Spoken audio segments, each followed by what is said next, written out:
Esu humanitarinių mokslų daktaras Andrius Martinkus ir tęsime mūsų pamastymus apie kintantį pasaulį ir apie Lietuvos valstybės, lietuvių tautos vietą šitame kintančiame pasaulyje.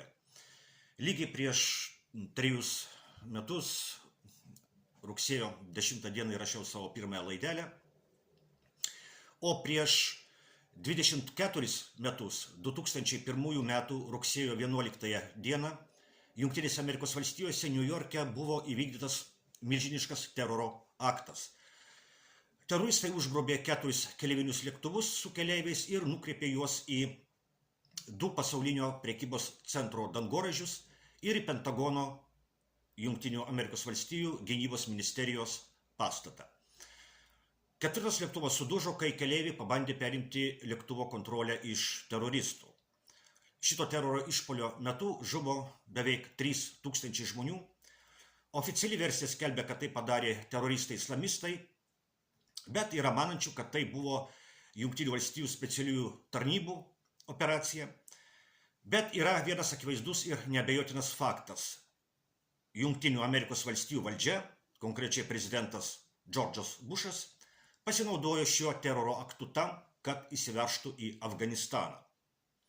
Jungtinės valstijos su savo sąjungininkais kariavo Afganistane net 20 metų, kol 2021 metais gėdingai pasitraukė.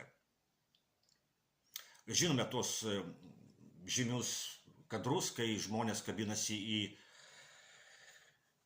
lėktuvus kylančius, tie žmonės, kurie rėmė, kurie tarnavo amerikiečiams.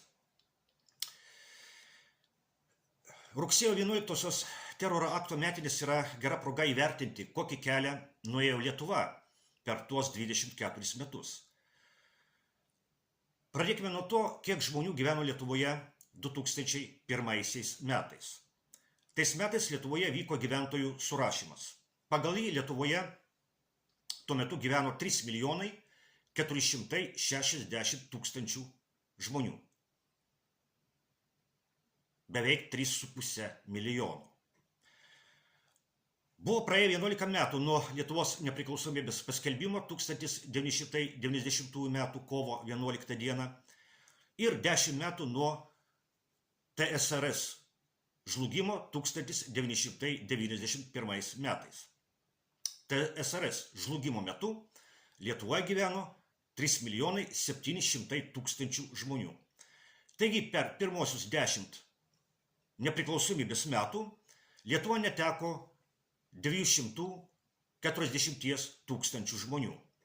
Vis dėlto tuo metu dar buvo galima manyti, kad Lietuvos mažėjimas yra laikinas reiškinys ir ateityje padėtis pasikeis. Bet bėgant metams Lietuvos demografinė padėtis tik blogėjo. Lietuva vis sparčiau mažėjo ir nyko. Ir dabar Lietuvoje pagal oficialius duomenis yra tik 2 800 000 žmonių. Negana to, mažėja lietuvių ir daugėja kitataučių. Kodėl taip atsitiko ir kaip tai susieta su rugsėjo 11-osios teroro aktais? Mano požiūriu, susieta tiesiogiai.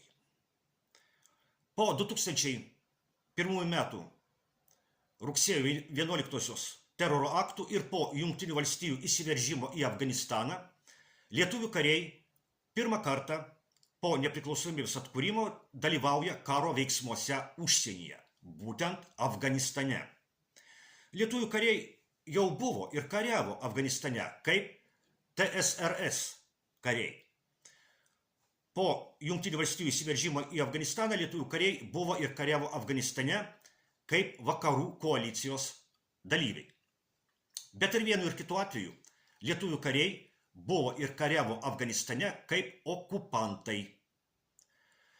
Lietuvių kariai kaip okupantai buvo ir kitoje artimųjų rytų šalyje patyrusioje Jungtinių valstijų agresiją, būtent Irake. Lietuvos režimas visada aktyviai ir garsiai rėmė agresyvę vakarų globalistų politiką rytų atžvilgių. ir ne tik rytų atžvilgių. Lietuvos režimas visada rėmė ir remia vakarų globalistų pastangas kovoti prieš antiglobalizmo apraiškas pačiuose vakaruose. Lietuvos režimas palaikė globalistų organizuotą Jugoslavijos bombardavimą 1999 metais. Lietuvos režimas palaikė globalistų agresiją prieš Afganistaną, Iraką, Libiją, Siriją. Lietuvos režimas palaikė globalistų pastangas organizuoti valstybės perversmus Rusijoje, Baltarusijoje, Gruzijoje.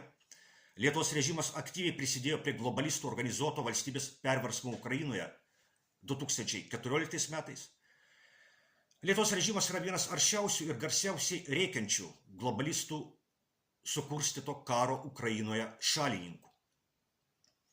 Aš manau, kad Lietuvos nykimas, mažėjimas, jos demografinė degradacija yra Dievo bausmė už politiką prieštaraujančią lietuvių tautos ir Lietuvos valstybės pašaukimui. Lietuvos valstybės aušroje 1918 metais iškilus lietuvių mąstytojas Stasys Šalkauskis taip nusakė lietuvių tautos ir Lietuvos valstybės istorinės sėkmės sąlygą. Cituoju. Norėdama gyvuoti ir klestėti, lietuvių tauta privalo savo politikoje ir civilizacijoje išlaikyti pusiausvyrą tarp rytų ir vakarų, o istorija rodo, kad jis sugebėdavo įveikti savo padėties sunkumus tokiu mastu, kiek būdavo įvykdoma šį sąlygą. Citatos pabaiga. Deja, Lietuvos neoliberalaus arba globalistinio režimo vykdoma politika yra nesibaigianti šio Šalkauskio suformuluoto principo išdavystė.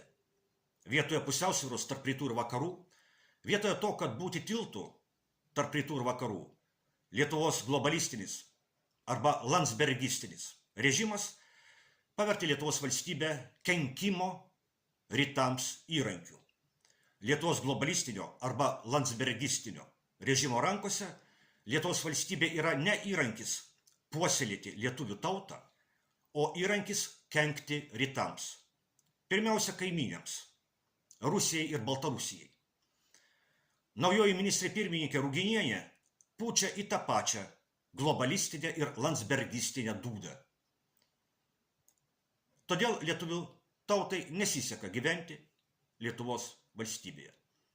Todėl lietuvių tauta Lietuvos valstybėje mažėja ir nyksta.